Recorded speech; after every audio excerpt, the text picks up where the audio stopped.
Ladies and gentlemen, to deliver her keynote message, let us welcome the Honorable Sara Z. Duterte, Vice President of the Republic of the Philippines and Secretary of the Department of Education. Thank you. Please take your seats. Mga kababayan, ladies and gentlemen, Assalamualaikum. Madayaw, mayong adlaw, kaninyong tanan. Magandang araw sa inyo lahat. Unang-una, nagpapasalamat po ako sa lahat ng mga naririto ngayon at patuloy na kaagapay ng Office of the Vice President sa paglilingkod sa mga Pilipino. Hindi matatawaran ang halaga ng inyong kontribusyon sa mga proyekto at programa ng OVP para sa ating mga kababayan. The Office of the Vice President would not have accomplished even half of what we have achieved without your trust in the integrity of the OVP, your dedication to public service, and your commitment to uplifting the lives of the Filipino people. We have a long list of organizations to thank, from the government and private sectors, the business community, people's organizations, local government units, and private individuals. Last year, Pasidungog was a celebration of partnership we forged through the values we all uphold as government institutions with a common pursuit of a better life for Filipinos. We continue to celebrate our partnerships today as we take a closer look at the changes that happened to the individuals, families, groups, or communities that we have reached. The impact of our collaborations on the lives of those who needed medical care, burial assistance, immediate relief assistance, food aid, free public transport, and school supplies has been incredibly significant. And our delivery of public services have profoundly made a difference in the lives of our people. When we brought government programs to the communities through our satellite offices and extension offices, we essentially brought the government right to the doorsteps of Filipino homes. Essentially, we have two kinds of interventions. First, services that provide immediate help to citizens in distressing situations. And second, services that provide long-term solutions to social issues confronting our citizens. The first intervention supports people experiencing hunger, financial insecurity, medical crisis, and calamities. The second are initiatives that build the capacity of communities to address issues that impact their lives. Both initiatives aim to put Filipinos at the center of everything we do, where every Filipino has the opportunity to thrive and become participants in nation building. We received thousands of letters from groups all over the country expressing their desire to become recipients of the OVP flagship program, Magnegosyo Taday. And we would also receive letters from individuals expressing the same desire to become recipients of the program. Naisip namin, ang pag-unlad ay nagsisimula sa desisyon ng isang individual na maging kapaki-pakinabang. Kung kaya't binuksan natin sa OVP ang programa para sa mga individual na may pagdanais na maging produktibo para tulungan ang kanyang sarili, ang kanyang pamilya, at ang kanyang komunidad. This is proof that our commitment-based partnerships gave birth to Paglaom ug Paningkamot, as this makes our celebration even more meaningful and inspiring. Dahil ang paglaom ug paningkamot, o hope and the hard work, are among the powerful life lessons that we should arm ourselves and bring along with us to pursue our dreams. Hope and hard work strengthen the spirit and resolve to overcome times of despair, adversity, and desperation. One who works hard is one who hopes. Naitanim natin ang pag-asa at pagsisikap nang magdesisyon tayo na damayan ang ating Pilipino na nangangailangan ng tulong at nahihirapan sa buhay. Nahitabo kini human nga kita nagdesisyon nga mubarog sa katawhang Pilipino ug sa kanunay magmatinud-anon sa prinsipyo sa serbisyo publiko. Allow me then, ladies and gentlemen, to report to you and to the nation the progress of the programs and projects of the Office of the Vice President that were only made possible through your support. The Office of the Vice President continues to reach millions of financially challenged families needing medical assistance. The Medical Assistance Program is the top OVP social service for Filipinos. In April 2023, we reached 22,970 Filipinos. From May 2023 to April 2024, our satellite offices and OVP Central Office focused on enhancing our efficiency to support more Filipinos needing medical assistance. As a result, by April 2024, we quadrupled our reach and assisted 119,234 individuals.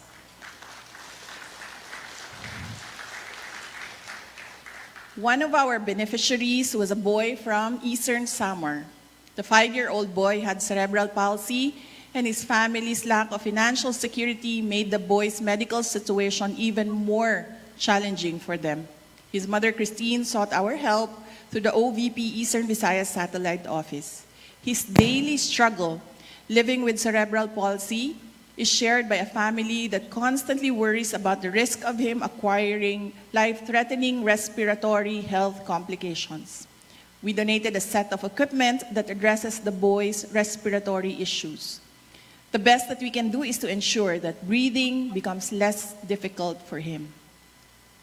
With an increased reach, our medical assistance program disbursed 1 billion pesos in contrast to just 236 million pesos in April of last year.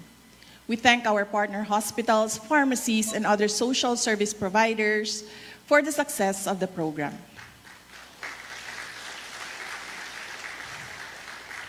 In April 2024, over 30,000 families accessed our burial assistance program, totaling 150 million pesos. Compared to last year's period, the program only assisted 6,175 families, utilizing 30.8 million pesos. The 400% increase indicates a substantial expansion in the reach and impact of our burial assistance program. What started with a single beneficiary, we now have 12 people's organizations who are beneficiaries of the Magnegosyo Taday program. Nakakatuwa ang kwento ng mga benepisyaryo natin. Makikita natin sa kanila ang likas na tibay ng loob ng mga Pilipino para lumaban upang magtagumpay sa harap ng mga pagsubok sa buhay. Katulad na lang ng kwento ng mga miyembro ng Barangay Habag Fisher Folks Association sa Surigao del Sur. Mahirap ang kanilang buhay. May mga anak na pinag-aaral. Walang ibang pinagkakakitaan kundi ang pangingisda. Ngunit hindi organisado ang mga mangingisda ng barangay. Kanya-kanya ang kanilang operasyon, kanya-kanya rin sila sa paghanap ng mga solusyon sa problema. However, it only takes one person to initiate change. Isa si Danilo sa naglakas ng loob na hikayatin ang mga kapwa mangingisda na magtatag ng grupo. Alam ni Danilo na kapag organisado, maraming oportunidad ang magbubukas para sa kanila. At matapos nilang itatag ang Barangay Habag Fisher Folks Association, hindi lamang oportunidad ang nagbukas sa kanila, kundi pati pag-asa. Ang kasinatian sa Barangay Habag Fisher Folks Association nagpakita kanato sa pagtubo sa kooperasyon sa mga miyembro sa komunidad o pagkusog sa ilang maayong pagtagad sa usag-usa. Ang Barangay Habag Fisher Folks Association karon ang nag-unang supplier og isda sa ilang lugar o mga sikbit nga barangay. Currently, 12 civil society organizations comprising over 26,000 members have benefited from the Magnegosyo Taday entrepreneurial support. Each organization received 150 pesos for their livelihood projects. Nais ko lang ibahagi sa inyo ang kwento ng Mika, ang unang women's organization na tumanggap ng Magnegosyo Taday Fund. Ang mga miyembro ng Mika ay nakipagkita sa akin noong Marso para ipaabot sa OVP ang kanilang pasasalamat sa kanilang narating 2 years after sila naging recipient ng programa. Dala nila ang application forms para sa akin dahil nais kong maging member ng MICA. I am saying this because I am deeply impressed by MICA's advocacy and how the group exemplified the message of hard work and hope. Magandang halimbawa para sa mga kababaihan ang MICA. Ang epekto ng pag-asenso ng MICA ay hindi lamang nakasentro sa kanilang organisasyon, umaabot din ito sa buong komunidad sa pamamagitan ng kanilang partisipasyon sa mga aktibidad na naghihikayat ng aktibong partisipasyon ng mga kababaihan sa pagpapaunlad ng kalidad ng buhay. Bukas ang Magnegosyo Taday na alalayan ng mga grupo ng mga mangingisda, LGBT, mga babae, kabataan, senior citizens, PWD, mga drivers ng tricycles at iba pa. Ngunit katulad ng nasabi ko, binuksan natin ang programang ito sa mga individual na handang bumangon. Tulungan ang kanilang sarili at maging produktibong Pilipino.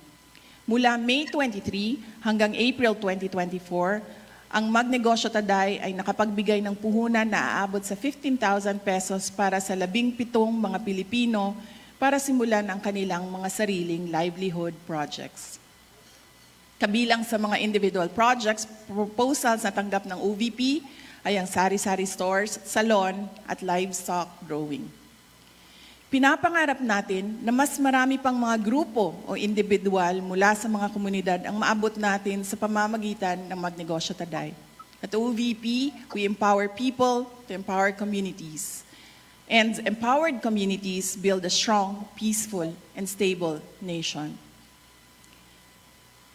Our Libreng Sakay program has assisted 735,202 Filipinos from May 23 to April 2024. Since we started this project in 2022, we have already provided free transport services to 1.1 million Filipinos. Noong Marso, ipinakilala natin si Drew na isang residente ng Quezon Province bilang pang 1 milyong pasahero ng ating Libreng Sakay bus. Habang nasa Manila, naging pasahero siya ng Libreng Sakay bus mula sa Ortigas Station patungo sa Cubao Q-Mart. Nalaman natin na iyon ang unang pagkakataon na sumakay si Drew sa Libreng Sakay bus ng OVP. Our free transport service program has helped commuting students, the general public, and people like Drew and Emeline who works at a BPO company here in Cebu.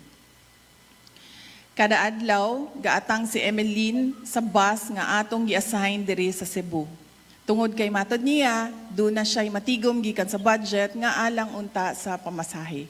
Ang tinigom nga plite, gamito na lang sa lain pang mas importanteng galastuhan sa panimalay. Mayroon na tayong 7 buses na nagbigay ng libreng sakay sa ating mga kababayan sa buong Pilipinas. Isa sa Bacolod, Cebu at Davao at 4 naman sa Metro Manila. Partner natin dito ang Jackliner sa NCR, Vallecar Transit sa Bacolod at Cebu, at Bachelor Express sa Davao. Daghang salamat sa inyong suporta ug tabang dili lamang sa OVP kundi sa atong mga nanginahanglan nga katawhang Pilipino. Isa rin sa mga una nating ginawa noong 2022 ay ang sa pagpasok natin sa OVP ay ang pagtatayo ng Disaster Operations Center. Ang DOC ay siyang nangunguna sa mga relief operation ng ating tanggapan at ito rin ang namamahala ng ating kalusugan food trucks. From May 2023 to April 2024, the DOC conducted 92 relief operations which served 205,692 families all over the country.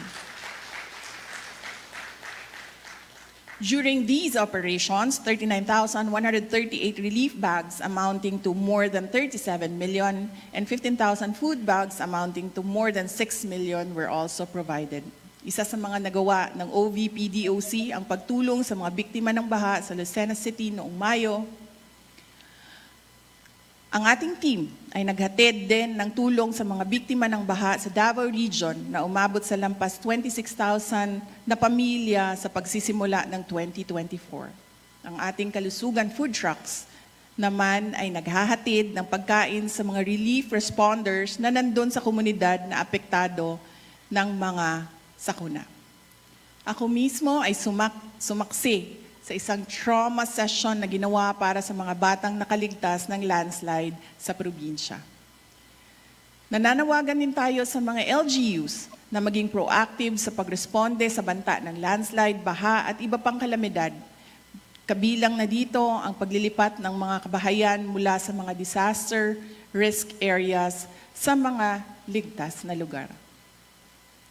Maraming salamat sa mga satellite offices na nasa front lines para masiguro ang maayos na paghahatid natin ng tulong sa mga biktima ng mga kalamidad. Samantala, ang ating RISE program ay nakapagbigay naman ng 22,311 food bags sa mga kababayan natin na nahaharap sa krisis at higit na nangangailangan ng madaliang tulong. Bilang isang ina, mahalaga sa akin na mahubog natin ang kamalayan at kaalaman ng mga bata para magkaroon sila ng magandang kinabukasan.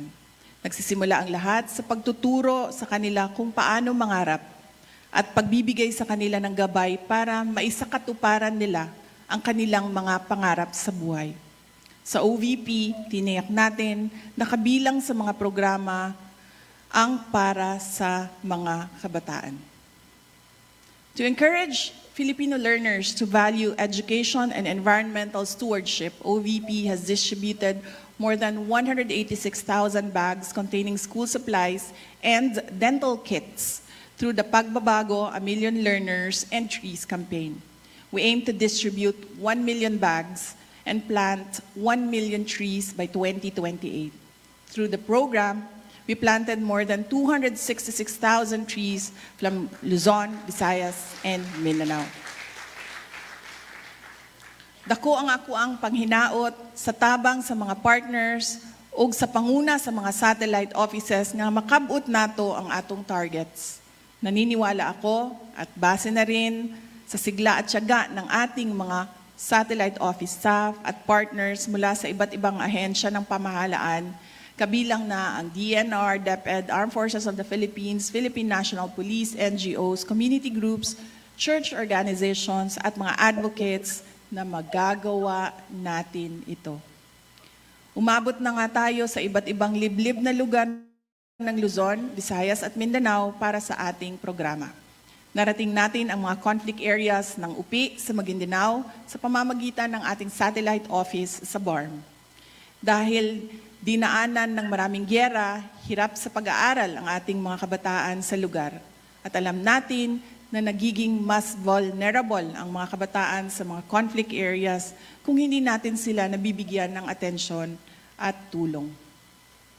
Narating din natin ang mga bundok ng Bukidnon sa pamamagitan ng OVP, Davao Satellite Office. Narating din natin ang liblib na lungsod ng Palanan sa pamamagitan ng OVP Cagayan Valley Satellite Office. Isolated area ang Palanan mula sa ibang bahagi ng Sierra Madre. Mararating lamang ito sa pamamagitan ng eroplano, bangka o ilang araw na paglalakbay sa gubat.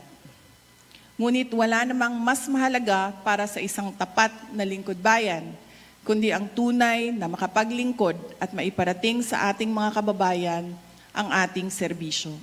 Salamat sa mga tumulong sa OVP para marating ng OVP Cagayan Valley Satellite Office ang ating mga kababayan sa Palanan. Meanwhile, the OVP Pansarap Buns have augmented the nutritional requirements of over 14,000 malnourished and severely malnourished students by providing more than 1.1 million fortified buns in the past year. Napatunayan ng iba't ibang mga mag-aaral,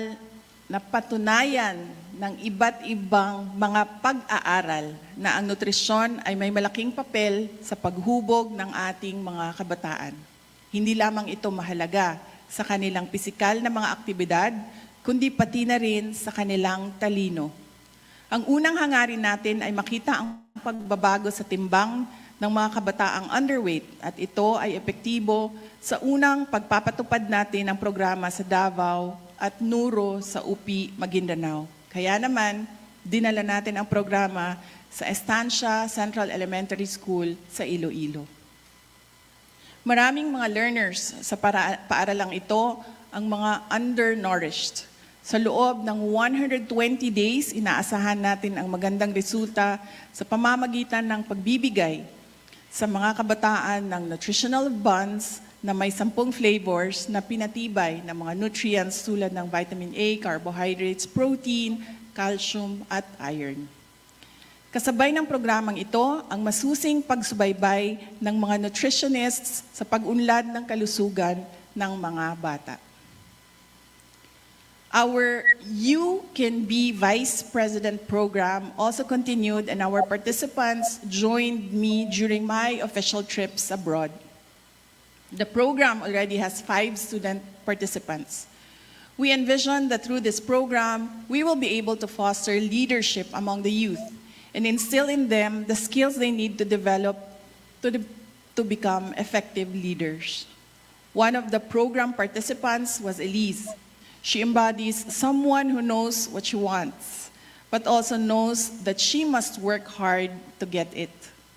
One day, we received a letter from Elise in which she expressed her desire to participate in the program after learning about it from several social media posts.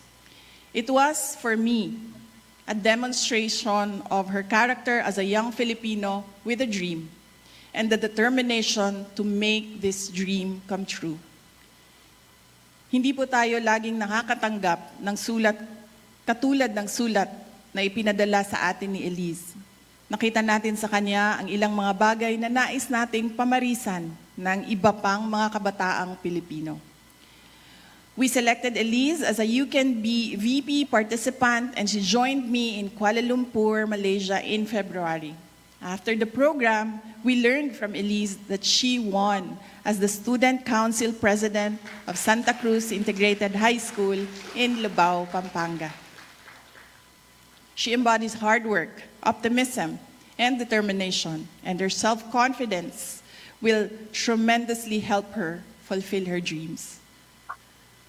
At this point, allow me the honor to honor the 4 other student leaders who have joined me on my official trips abroad since we started the program in 2022. Trix is a grade 9 student from Dinalupihan, Bataan. Naomi is a grade 8 student from Bacolod, Negros Occidental. Kester is a grade 4 student from Danao, Cebu. And Shara May is a grade 8 student from Northern Samar. They have stories that could inspire young Filipinos to value education, pursue their dreams, and become agents of change as leaders. And they have stories that could become our anchor of hope one day. And that one day, the Philippines will be led by Filipinos named Elise, Trix, Naomi, Kester, or Shiara. Since May 2023 up to April 2024, I had 56 diplomatic engagements. These activities with various countries have contributed towards deepening and broadening of bilateral relations with our partner countries. In my capacity as Secretary for Education and President of the Southeast Asian Ministers of Education Organization Council, I visited Brunei Darussalam, Singapore, Malaysia, and the Kingdom of Cambodia, including that of the Republic of Korea. Let me emphasize, however, that these engagements were all carried out under my authority as the Vice President. During my courtesy calls and meetings, I was able to meet 41 ambassadors, my counterparts as Secretary for Education and Vice President, and other foreign dignitaries. Since assumption into office, we have been moving around the country, meeting with different communities, consulting with organizations, and talking to local government unit officials. From May 2023 to April 2024, we participated in 342 meetings and events all around the country. These visits keep us in touch with the realities on the ground, and they remind us of the work that should be done. Mga kababayan, while we celebrate our success, we are not really here to congratulate each other, tap each other's back, or make ourselves feel better for what we have achieved. I take this as a reminder of a more significant challenge ahead of us as we continue to fulfill our aspirations for the Filipino people. I also take this as a reminder that we are here based on our commitment as responsible leaders and Filipino citizens. At sa pagpapatuloy natin ng ating mga programa, araw-araw ay patuloy din nating maririnig ang iba't ibang kwento ng buhay mula sa mga Pilipino na dudulog para humingi ng tulong sa atin sa Central Office ng Office of the Vice President at sa 10 satellite offices at 2 extension offices. At aasahan nila ang ating pagpapasya. Katulad ng ating pagpapasya sa nakalipas na 2 taon kung saan nagdesisyon tayo na maging epektibong ahensya ng pamahalaan para sa mga mamamayan. Inaasahan ng mga Pilipino na mananatili tayong tapat sa ating tungkulin sa kanila at sa ating bayan. Yan ang hamon sa atin. We are given the opportunity to serve the people and become institutions that would help restore the people's trust in our government through effective, relevant, and timely public service. May we not squander the opportunity to lead, serve, and lift people up so that they become part of our mission to build a strong nation. Lastly, let me say that the power of collaboration to make things happen can only be put into play if all the actors involved, if all of us here fully dedicate, fully commit to honoring our social contract with the people. And we have proven that we are focused, we are resolute, we are strong. Mga kaigsuunan, wala pa natapos ang atong kontrata sa mga Pilipino. Hangtod nga gahupot kita og katungdanan, mubo man kini o taas, magpadayon ang pagtawag kanato aron alagaran ang katawhan. Kanunay unta nato kining mahinumduman. Ug sa kanunay unta kita magpabilin nga lider sa mga taong gobyerno nga galantaw sa kaayuhan sa mga Pilipino. Mga lider ug taong gobyerno nga sa kanunay mobarog alang sa interes sa mga Pilipino.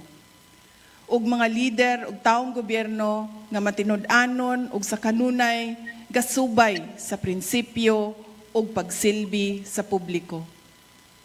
Salubungin po natin ang panibagong yugto ng ating kolaborasyon na may nag-aalab na pagsisikap at pag-asa para sa mga Pilipino at para sa Pilipinas. Mga kababayan, patuloy po tayo maging matatag tungo sa pagtaguyod ng isang bansang makabata at mga batang makabansa. Ang lahat ng ginagawa natin ay para sa Diyos, sa bayan, at bawat pamilyang Pilipino. Syukran.